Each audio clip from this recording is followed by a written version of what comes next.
The eviction notice said I had 7 days to get out of the house my grandmother left me before she died. I read it standing barefoot on the front porch, still holding the mug of coffee I had poured 5 minutes earlier. The paper shook in my hand so badly the black letters blurred. At first, I thought it was a mistake. A cruel mistake. The kind of clerical nightmare that happens when a county office confuses 2 names or a bank sends the wrong file to the wrong address. But my name was there. My address was there. And under current owner, it no longer said Eleanor Hayes. It said Cobalt Ridge Development LLC. The old Victorian house on Magnolia Street, the house with my grandmother's stained glass windows and the porch swing Mason Noah had slept on as a toddler, had been sold 3 weeks earlier. According to the county records, I had signed the deed myself. I stood there in the humid South Carolina morning with my heart hammering so hard I thought I might drop dead on my own front steps. The deputy who served the papers looked embarrassed. He was a young man, probably younger than Noah, with a buzz cut and kind eyes that kept sliding away from mine. "Ma'am, I'm sorry," he said. "I'm just serving the notice. The buyer has a recorded deed. If you're disputing it, you need an attorney." "I am the owner," I said. My voice didn't sound like mine. It sounded thin, scraped raw. "I inherited this house from my grandmother 11 years ago. It was never marital property. My husband has no right to sell it." The deputy glanced at the paper again. "Then you need to move fast." I laughed once, but nothing about it was funny. "My husband is a real estate attorney." That made him look up. I closed the door after he left and sank right down onto the hardwood floor. The floorboards were the same ones I had helped me grandmother polish when I was 12, back when she used to pay me $5 and a glass of sweet tea for serious work. The house smelled like lemon oil, old books, rain, and the cinnamon rolls she used to bake every Sunday before church. It was the only place in the world where I had ever felt completely safe. My grandmother Ruth had raised me there after my mother disappeared into pills and men and my father decided fatherhood was optional. Ruth Hayes had been 5 feet tall, sharp as a tack, and impossible to intimidate. She taught me how to balance a checkbook, change a lock, plant hydrangeas, and never apologize for taking up space. When she died, she left me the house with one sentence in her will: "So Eleanor will always have a door that opens for her." And now my husband had sold that door. My phone buzzed on the floor beside me. Daniel. I stared at his name until the screen went dark. Then it lit up again with a text. "Eleanor, this is complicated. Don't make a scene. I'll explain when I get back."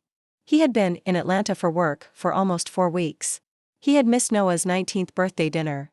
He had stopped answering my calls 6 days ago. And now he was texting me like he had dented my car. Not sold my entire life out from under me. I called him. Straight to voicemail. I called again. Voicemail. The 3rd time, I left a message. "You sold my grandmother's house," I said. "You forged my name. I don't know where you are, Daniel, but I hope you're somewhere with good lawyers. Because when I find you, being my husband will be the least useful thing you've ever been." Then I stood up. I didn't cry yet. I think shock held my body together like duct tape. I put on black slacks, a white blouse, and the pearl necklace my grandmother had worn to court when she fought her brother over family land and won. I drove downtown to Daniel's firm, Whitmore and Ellison, a polished real estate law office with frosted glass doors, brass lettering, and a conference room named after some dead judge Daniel pretended to admire. For 14 years, I had helped build that office without a title and without a paycheck. When Daniel and his best friend Mark Ellison started the firm, I was the one who cleaned the bathroom before their first client meeting because they couldn't afford a janitor. I organized dinners for investors. I proofread contracts. I charmed the wives of developers who treated me like decoration. I stayed home with Noah so Daniel could attend networking weekends at golf resorts and come back smelling like bourbon and expensive cologne. And somehow, Daniel still liked to call the firm his sacrifice. The receptionist, Amber, stood the second she saw me. "Mrs. Whitmore," she said, too quickly. "Daniel isn't in today." "I know." Her smile trembled. "Do you have an appointment with Mr. Ellison?" "I have an eviction notice." Her face went pale. I walked past her desk toward Daniel's office. "Mrs. Whitmore, I can't let you." I turned back. "Amber, I have brought you soup when you had the flu, covered for you when Daniel forgot your Christmas bonus, and watched you cry in my kitchen over a man named Brad who sold your concert tickets. Do not make me embarrass you in front of the lobby." She stepped aside. Daniel's office was almost empty. Not messy. Empty. The silver-framed photo of Noah's graduation was gone. His laptop was gone. The fountain pens he lined up like trophies were gone. The lower drawers off his desk hung open, stripped clean. Even the humidor I hated had vanished from the shelf. It felt less like a business trip and more like a man had erased himself before running. "Eleanor." I turned. Mark Ellison stood in the doorway. He had been Daniel's best friend since law school, best man at our wedding, and the man Noah called Uncle Mark until he turned 15 and decided that sounded childish. Mark was handsome in a tired, moneyed way, with silver starting at his temples and a lawyer's ability to look sympathetic without committing to anything. But that morning, he looked wrecked. His tie was loose. His shirt was wrinkled. There were dark hollows under his eyes. "Where is my husband?" I asked. "I don't know. Try again." He glanced down the hallway and stepped inside, closing the door behind him. "Daniel said he needed to handle a personal emergency. He left last Friday. He sold my house." Mark went still. "What?" "My grandmother's house. The house Daniel always said was a money pit. The house he wanted him to sell when the developer offered $2.8 million last year. That house." Mark swallowed. "That property was yours. Separate inheritance. Daniel couldn't sell it without your signature." "He had my signature." Something moved behind his eyes. Not surprise. Fear. That was the first moment I understood this was bigger than my husband being desperate or stupid. Mark knew something. Maybe not everything. But enough. "I can help you review the documents," he said carefully. I walked to Daniel's desk and picked up a paperweight shaped like a tiny glass courthouse. I remembered buying it for him after he won his first major zoning case. I remembered how he kissed my forehead and said, "Couldn't have done it without you," then introduced me at the celebration dinner as "my wife, she keeps me sane," while every man at the table asked him legal questions and every woman asked me where I got my dress. I set the paperweight down. "No," I said. "You can tell Daniel I know. Tell him I am done being the quiet wife in the corner of the room." Mark's voice dropped. "Eleanor, listen to me. Be careful." That made me laugh for real. "You boys always tell women to be careful right after you give us something to survive." I left him standing in that empty office. In the parking garage, I finally cried, not pretty tears. Not movie tears. I folded over my steering wheel and sobbed until my ribs hurt. I cried for my grandmother. I cried for Noah. I cried for the 22-year-old version of myself who believed Daniel Whitmore when he said he wanted to build a life, not just use mine as scaffolding. Then I wiped my face, fixed my lipstick in the rearview mirror, and called Claire Bennett. Claire had been my roommate at the University of Georgia, my maid of honor, and, at that moment, the only person alive I trusted more than myself. She was now an assistant U.S. attorney who specialized in financial crimes, which was exactly the kind of friend you need when your husband sells your house with a fake signature. She answered on the second ring. "Ellie? Daniel sold my house." Silence. Then her voice sharpened. "Say that again." "He forged my signature and sold Magnolia Street to Cobalt Ridge Development." "Are you alone?" "Yes." "Good. Do not go home. Do not call Daniel again. Come to my office. Bring the eviction notice, your ID, any banking records you have, and every ounce of anger you can carry." Within 2 hours, Claire had pulled the recorded deed, the title transfer, and the escrow paperwork through contacts who owed her favors and feared her more than they feared God. My signature was there. Perfectly shaped, smooth. Elegant. Almost mine. But not mine. The house had been sold for $1.1 million, less than half of what Cobalt Ridge had offered meth year before. The funds had moved from escrow to a business account connected to Daniel's firm, then split into 3 wire transfers. One went offshore. One went to an account in Nevada. One was still pending. Claire looked at the screen, her jaw tight. "Ellie," she said, "this is not a husband secretly selling property because he's bored. I know. This is structured. Fast. Dirty. Whoever helped him knew how to move money." I opened our joint bank account on my phone. The balance was $23.18. I thought I was already numb. Then I checked Noah's college fund. Empty. For a second, the room tilted. Noah had worked weekends at a marina since he was 16. He had contributed birthday money, summer paychecks, graduation checks from relatives he barely knew. He wanted to study architecture at Clemson because he loved old buildings and said he wanted to save houses like ours. Daniel had stolen that too. Claire reached across the desk and took my phone before it slipped out of my hand. "I'm going to ask you something," she said. "Did Daniel have gambling debts?" I looked up. "No. Daniel hates gambling. He says casinos are for men who can't do math." "Affairs?" I would have said yesterday. "Business trouble?" He always said the firm was doing well.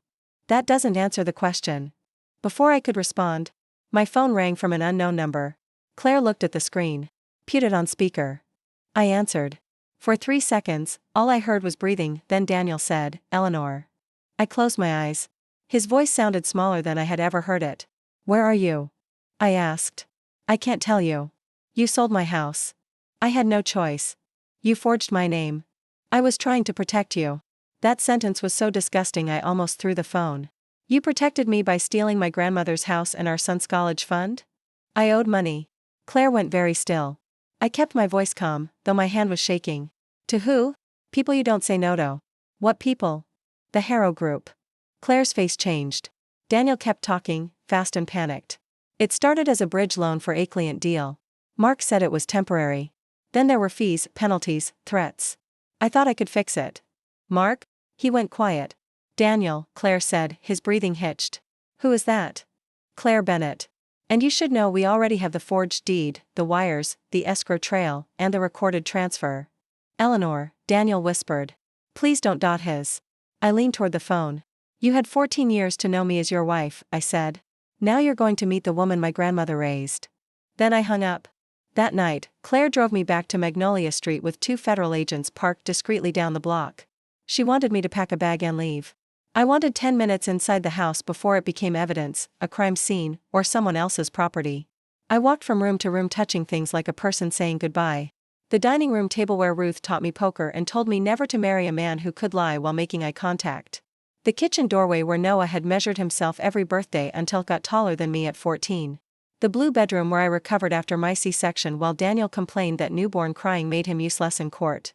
In Daniel's office, drawers had been cleaned out.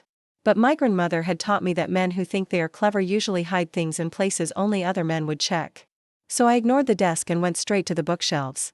Daniel hated books. His leather-bound legal volumes were for show. I pulled out a fake copy of the South Carolina Property Code that I had once teased him about because it opened like a box. Inside was a small black ledger, dates, initials, amounts, addresses, and one line that made my skin go cold. Me guaranteed 2.4 M. Magnolia collateral if D defaults. Me. Mark Ellison. I was still holding the ledger when something scraped under the front door. Claire drew her weapon before I even turned. An envelope slid across the foyer floor. Black. Unmarked. Inside was a single sentence printed in block letters. Your husband isn't the only one who has Topai. For the first time that day, I felt afraid. Not because Daniel had betrayed me. Because someone else had been watching. I didn't sleep that night. Claire put me in her guest room and made coffee strong enough to strip paint while 2 agents sat outside her house in an unmarked SUV. I kept seeing that sentence in my mind. Your husband isn't the only one who has Topai. By 6:30 in the morning, Claire had filed an emergency motion to stop the eviction and flagged the transfer with the county recorder. She also contacted a federal task force because the name Daniel had said on the phone was not some neighborhood bookie. The Harrow Group had been on law enforcement's radar for years. On paper, it was a private investment network that funded real estate redevelopment, sports bars, and offshore consulting. In reality, according to Claire, it laundered money through distressed properties, underground sports betting, and shell companies that appeared and disappeared faster than a politician's promise. They buy silence, Claire said, sliding a folder across her kitchen table. They don't always buy property. I stared at the photocopy of my forged signature. Then they bought the wrong woman's house. Our first stop was Cobalt Ridge Development. Its office was in a renovated warehouse near the river, all exposed brick, black steel, and expensive minimalist furniture that made poverty look like a design choice. The owner, Brent Caldwell, had the tan of a man who considered golf a business expense and the smile of someone used to women accepting bad news politely. He kept us waiting for 22 minutes. Claire let him. When his assistant finally led us into his office, he spread his hands like Asinator. Mrs. Whitmore, I understand this is emotional. I sat across from him and placed the eviction notice on his desk. Don't call theft emotional just because you prefer paperwork. His smile tightened. Claire laid down the deed, the complaint, the forged signature analysis request, and a copy of the wire summary. You purchased a property for $1.1 million when your own company offered $2.8 million last year, she said. You wired funds through a law firm account connected to the seller's husband. If you want to claim good faith, Mr. Caldwell, I suggest you find a better costume. His face lost color in stitches. We relied on title. Title relied on a forged signature, I said. He looked at Claire, not me. Men like him always looked at the person they thought held the weapon. They rarely understood that the quiet woman at the table might be the reason the weapon was loaded. We were told there was marital consent. By whom? Claire asked. I'd have veto check. Check fast. He leaned back. Are you threatening me? No, Claire said. I'm documenting how quickly you choose cooperation over indictment. Brent Caldwell was not brave. Most men who make fortunes from loopholes are terrified of rooms without exits. By noon, Cobalt Ridge agreed to pause all possession actions and cooperate with the investigation. By 4 p.m., their attorney had offered to reverse the transaction if the court approved. By 6 p.m., Claire said we had won the first battle. But I didn't feel victory. A house can be returned on paper. A marriage cannot. I finally called Noah that evening. He was at Clemson, 3 hours away, finishing his first semester. I wanted to protect him. Mothers love that lie. We call it protection when really we are postponing pain because we cannot bear to watch it arrive. Mom, he said. Is Dad with you? He hasn't answered in days. I sat on Claire's back steps while the sun went down behind the trees. No, sweetheart. What's going on? There's trouble with the house. What kind of trouble? I closed my eyes. Your father did something illegal. The silence that followed was worse than screaming. Did he hurt you? Not, what did he do? Not, are you sure? My 19-year-old son's first question was whether his father had hurt me. That told me more about my marriage than I wanted to know. Not physically, I said. What did he do? He used a forged signature to sell Magnolia Street. Noah inhaled sharply. He sold Grandma Ruth's house? Yes. Can he do that? No. And I'm fighting it. Another pause. My college fund, he said. I couldn't answer fast enough. Mom. He took it. I heard him breathe once. Then again. When he spoke, his voice was flat. I'm coming home. Noah, I'm coming home. He arrived after midnight with red eyes and one backpack. He hugged me so hard I almost broke. He smelled like rain, laundry detergent, and the cheap coffee he drank on the drive. I hate him, he said into my shoulder. No, you don't. He pulled back, and his face looked older. Don't tell me what I feel just because you're scared off it. That shut me up. The next morning, we went back to Magnolia Street with Claire and a locksmith. The emergency order had been granted, which meant Cobalt Ridge could not enter or remove anything while the fraud claim was pending. The front door opened like it had been waiting. Noah stopped in the foyer. He touched the wall where Ruth had marked his height every summer with pencil lines and dates. The last mark said, Noah, 17, thinks he's grown. He laughed once, and it cracked halfway through. Then he saw Daniel's office. Did he hide anything here? I showed him the ledger. His eyes moved over the initials and numbers. Me, he said. Uncle Mark? I nodded. He looked like I had hit him. Mark had taken Noah fishing after Daniel missed his 10th birthday. Mark had sent him a first-edition book on Frank Lloyd Wright when he got accepted to architecture school.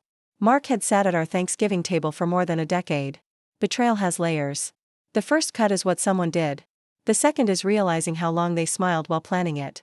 Claire wanted to bring Mark in quietly, but I wanted to look him in the face first. She hated the idea. I reminded her that I was not asking permission. So she compromised. I text Mark from my phone. We need to talk. Noon. Waterfront Park. He replied in under 1 minute. Come alone. Claire laughed when she saw it. Men really do think women in danger are stupid. I wore a wire under my blouse and met him near the fountain while Claire and 2 agents watched from different angles. Mark arrived in sunglasses and a navy jacket, scanning the park like a man who had watched too many movies and learned nothing useful from them. You shouldn't be here, he said. Then you shouldn't have come. His mouth tightened. Eleanor, I'm trying to help you. By guaranteeing Daniel's loan? He flinched. There it was. Not enough for a conviction, maybe. Enough for me. I don't know what he told you, Mark said. I found the ledger. His face changed. Where? In the house Daniel sold. He stepped closer. Give it to me. I smiled, and for a second I saw fear replace calculation. No. Do you understand what you're doing? I'm starting to. He leaned toward me, voice low. Daniel was drowning before I ever introduced him to anyone. He had debts from deals you never knew about. He wanted the big life. The judges' dinners, the club memberships, the developers calling him by his first name. You think he was some innocent man I corrupted? No. Your husband wanted to be rich more than he wanted to be good. That hurt because part of me believed it. But you helped him put up my house as collateral, I said. He said you would agree. He lied. Mark gave a bitter little laugh. Of course he lied. Daniel lies when the truth would work better. Where is he? Mark looked past me toward the water. There's a cabin near Lake Hartwell. Daniel uses it when he needs to disappear. Yours? A client's. Take me. His head snapped back. No. Then I'll tell Claire you refused. He stared at me. You brought Claire. I brought a lot of people. For 3 seconds, I thought he might run. Then he exhaled. Fine. But if we go now.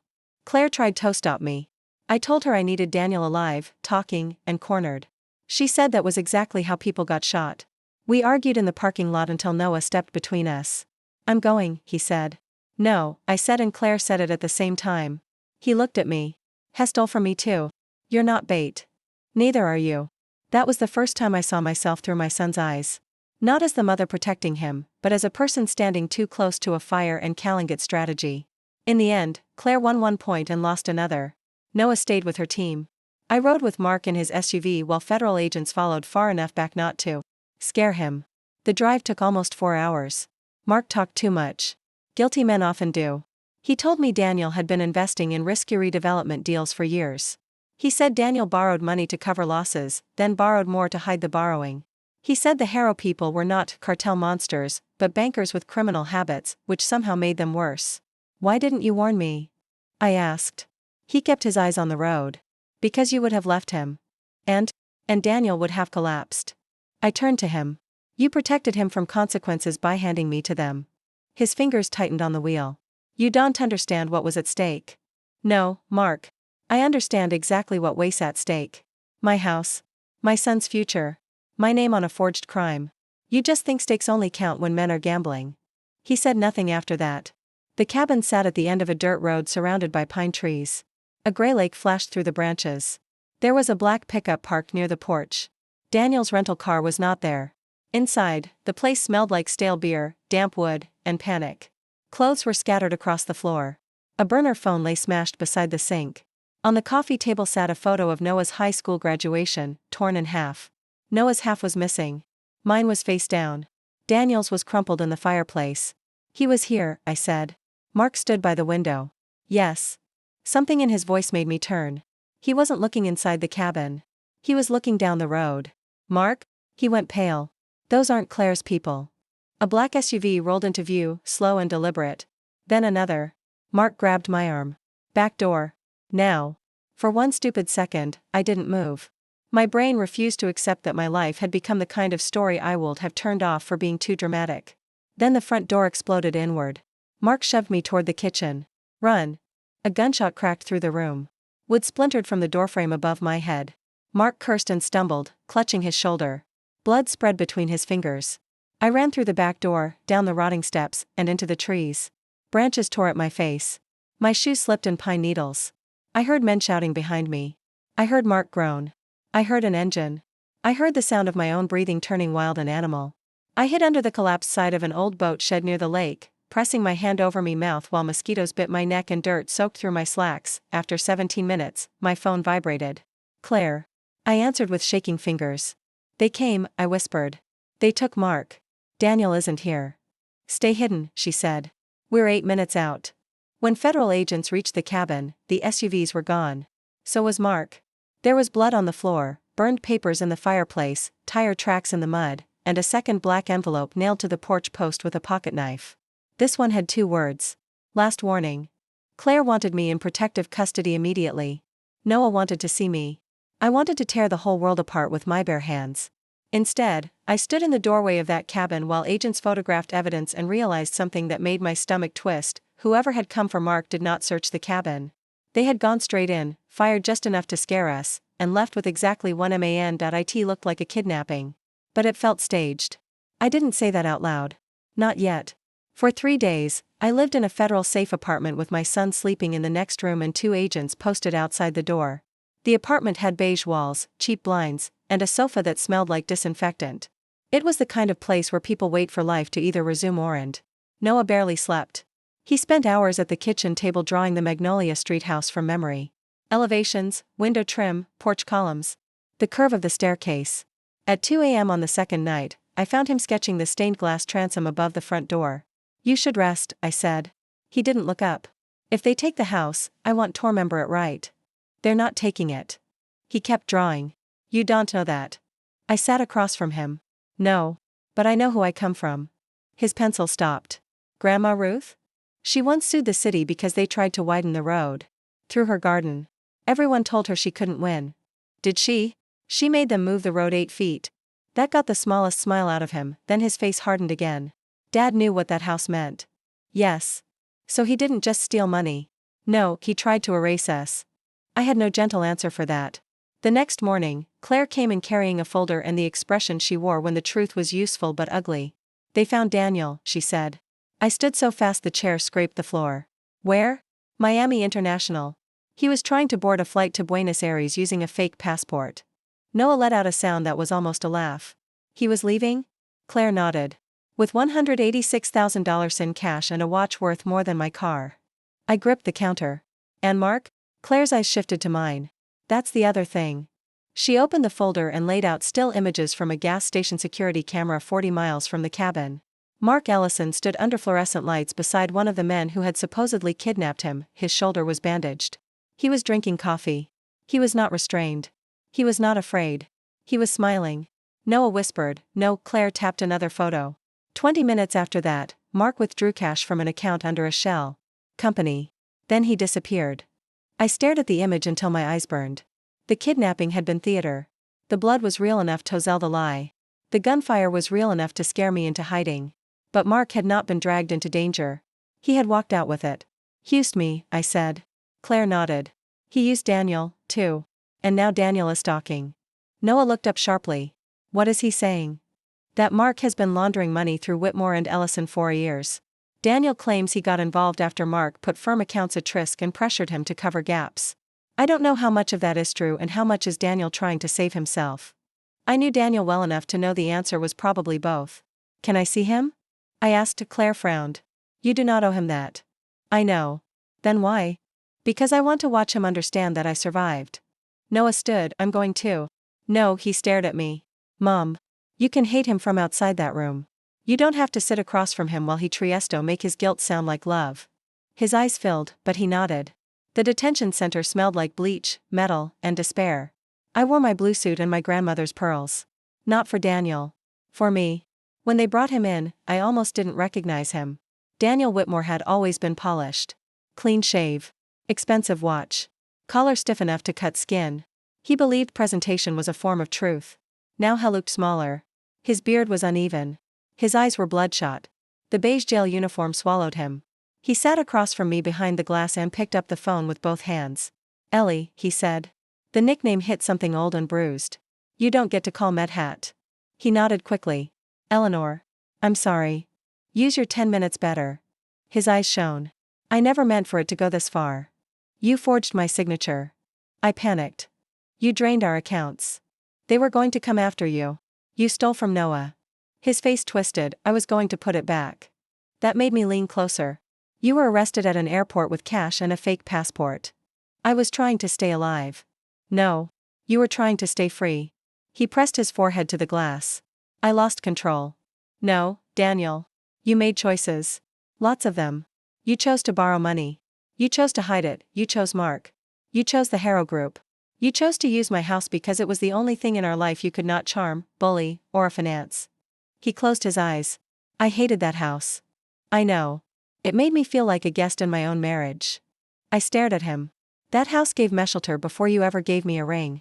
You were a guest because you never respected what it held. He cried then. Quietly. Pathetically. It hot seeing him cry would satisfy me. It didn't. It only made me tired. There's money, he whispered. What? 4.3 million frozen through an account Mark controls. Some of it is yours. Some of it is Noah's. I gave Claire the routing trail. Why? Because Mark is going to blame you. I went cold. Daniel wiped his face. He has documents. Emails. Audio. He built a file making it look like you knew about the sale and helped structure the wires. He said if everything collapsed, we needed a civilian face. Someone sympathetic. Someone people would believe got manipulated. I could barely breathe. He picked me. Daniel looked ashamed. I let him. There it was. Not the theft. Not the forgery. The final insult. They had not only stolen from me.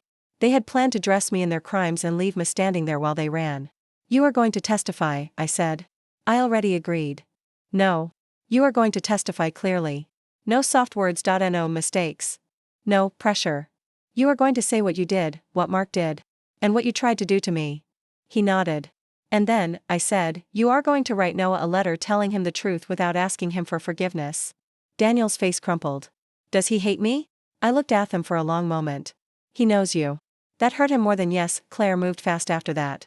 Within 1 week, federal agents raided Astrid's unit outside North Charleston, rented under the name of a dead paralegal who had once worked for Whitmore and Ellison.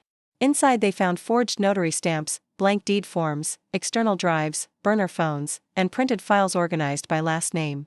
Mine had a red tab. Inside was my manufactured confession. There were emails supposedly from me discussing liquidating family assets. There were bank forms with my forged initials. There was even an audio file of a woman's voice, close enough to mine to make Miskin crawl, saying, "Daniel and I both agreed the Magnolia property was the cleanest way to move the money." Claire played 6 seconds of it and stopped when she saw me face. "How?" I asked. "Voice cloning," she said. "Or a very good impersonator. We'll prove it's fake." But the thought still haunted me. My voice had been stolen. My name had been stolen. My home had been stolen. Some men do not just want your silence.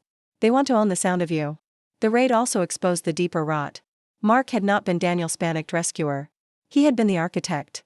For years, he used the firm to move dirty money through real estate closings, inflated consulting fees, and fake development loans. Daniel had discovered pieces of it, then joined when his own investments failed. The Harrow Group had financed the loans. Cobalt Ridge had been the cleanup crew. Buying properties fast and cheap before questions could catch up. Magnolia Street was supposed to be one more dirty transaction. Except my grandmother had made one move none of them knew about. When Ruth left Meth House, she had placed it in a family protection trust after her fight with the city. The deed transfer to me was valid, but the trust documents included a restriction requiring independent trustee approval for any sale before Noah turned 25. That trustee was an elderly attorney named Samuel Price, who had retired to Beaufort and still wrote letters by hand. Daniel had either missed it or assumed no one would check. Claire found Samuel alive, furious, and delighted to be useful. "I told Ruth that clause was excessive," he said over the phone. "She told me men become excessive when property is involved." I cried when I heard that. My grandmother had protected me from beyond the grave. The court hearing to freeze the sale became local news after our porter caught wind of the federal investigation. At first, I hated the attention. Then Claire reminded me that secrecy had protected Daniel and Mark for years. So I walked into the courthouse through the front door. Reporters called my name. "Mrs. Whitmore, did your husband forge your signature? Did Cobalt Ridge know? Are you under investigation?" I stopped on the steps. Claire whispered, "You don't have to." But I wanted to. I looked directly at the cameras. My grandmother left me a home because she wanted me and my son to be safe. My husband and his partner tried to steal it, sell it, and use my name to hide their crimes. I am here today to take back what was mine and to make sure no family in this county gets robbed by men in expensive suits who think paperwork makes theft respectable. The clip went viral by lunch. By dinner, other families started calling Claire's office. A widow whose lake house had been purchased below value after a suspicious lien. A retired teacher whose brother's signature had appeared on a deed after his stroke. A young couple pressured into selling after a developer threatened legal fees they couldn't afford. Magnolia Street was no longer just my house. It was the loose thread that started pulling apart a whole expensive suit. Mark was arrested 12 days later near the Florida border. He had eaten his hair badly, shaved his beard, and carried 3 passports. The news showed him being led into a federal building with his hands cuffed in front of him, his mouth tight, his eyes still searching for someone else to blame. I thought I would feel triumphant. I felt calm. That surprised more. For months, Daniel had made me feel like a woman reacting to his life. Mark had made me feel like collateral. Cobalt Ridge had made me feel like a problem to be cleared from a property line. But watching Mark's face on the news, I understood something. Men like that are never as powerful as they look. They are just standing on top of everyone they convinced to stay quiet. The final confrontation happened in court. Daniel took the stand first. He looked at me once, then looked away. His voice shook as he admitted to forging my signature, draining the college fund, and authorizing the sale. He admitted Mark provided access to the Harrow loans. He admitted Cobalt Ridge knew the purchase price was suspicious. He admitted they discussed using me as a fallback explanation if investigators traced the wires. When the prosecutor asked whose idea it was to forge my name, Daniel paused. The whole courtroom held its breath. Then he said, "Mine." I didn't forgive him. But I respected that one honest syllable. Mark's attorney tried to make Daniel look like a desperate liar saving himself. Then Claire played the gas station footage. Mark smiling beside the man who kidnapped him. Mark withdrawing cash. Mark boarding a bus under a fake name. Then came the audio expert, who proved my so-called confession had been manufactured from clips of my voice taken from old firm dinner speeches and charity videos Daniel had saved. I heard myself say things I had never said. My hands shook under the table. Noah reached over and took them. The last witness was Samuel Price. He was 82, wore a bow tie, and moved with a cane he seemed prepared to use as a weapon. He explained the trust clause in a voice so dry the judge had to hide a smile. Mrs. Ruth Hayes did not trust easily, he said. In my legal opinion, that distrust has aged beautifully. For the first time in weeks, I laughed. By the end of the hearing, the judge voided the sale, froze related assets, and referred Cobalt Ridge for further investigation. The house was restored fully to my control. Cobalt Ridge later paid a settlement large enough to rebuild Noah's fund, repair the house, and fund legal aid for other property fraud victims. Daniel pled guilty to fraud, forgery, conspiracy, and financial crimes in exchange for cooperation. Mark faced heavier charges tied to laundering, witness intimidation, and obstruction. Justice did not arrive like thunder.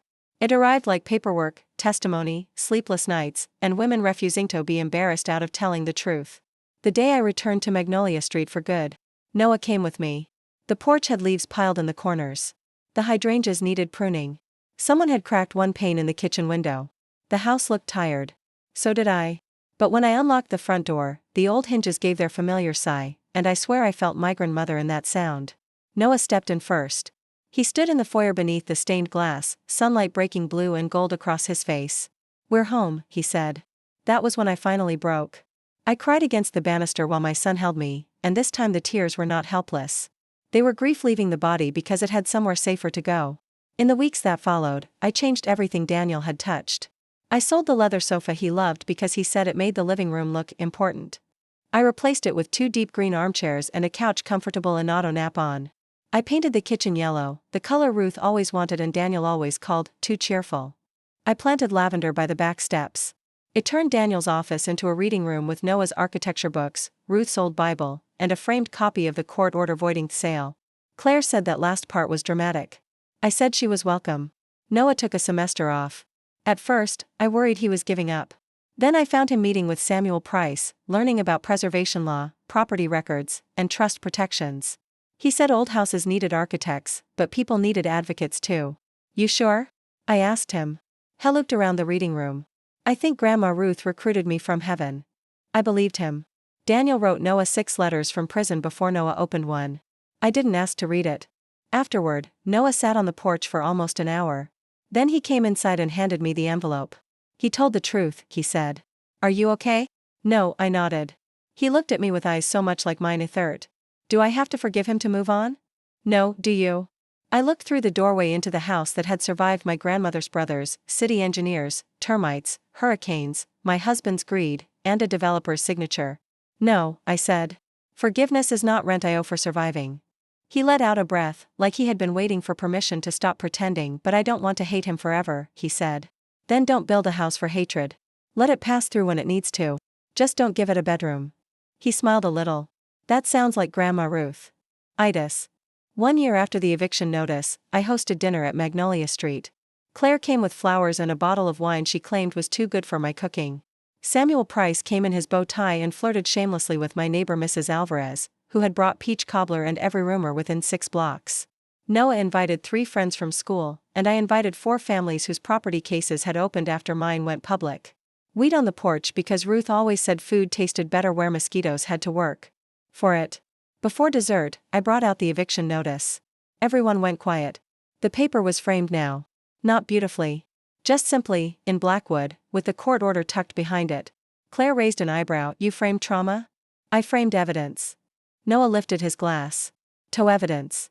Samuel tapped his cane against the porch floor. "To women who read the fine print." Mrs. Alvarez said, "To men learning fear." We laughed so hard I almost spilled my wine. Then Noah stood. He was taller than Daniel now. Broader in the shoulders. Still young, but not untouched by life anymore. He looked at me, and his voice caught. "To my mom," he said. "Dad thought he could sell the house because he never understood it. This was never just wood and bricks. It was where she became safe. And when he tried to take it, she didn't just take it back for us. She made sure other people could fight too." I tried to tell him to sit down before I cried. I failed. After everyone left, I sat alone on the porch swing. The same porch where I had read the eviction notice. The same boards beneath my feet. The same magnolia tree leaning over the sidewalk like an old friend with gossip. The city hummed beyond the yard. Somewhere down the street, a dog barked. The stained glass glowed behind me. I thought about Daniel in prison. I thought about Mark awaiting trial. It hot about Brent Caldwell selling his boat to pay lawyers. I thought about my grandmother standing in this doorway, small and fierce, telling me at 16 that love without respect is just a nicer word for trespassing. For years, I believed my marriage was a house with cracks. I kept patching. I kept painting. I kept moving furniture in front of damage and calling it a home. But some houses are not meant to be saved. Some are meant to teach you how strong your hands are when you finally tear them down. Daniel thought he could sell my past, steal my present, and disappear with my son's future. He was wrong. My house came back. My son stood beside me. My name stayed clean.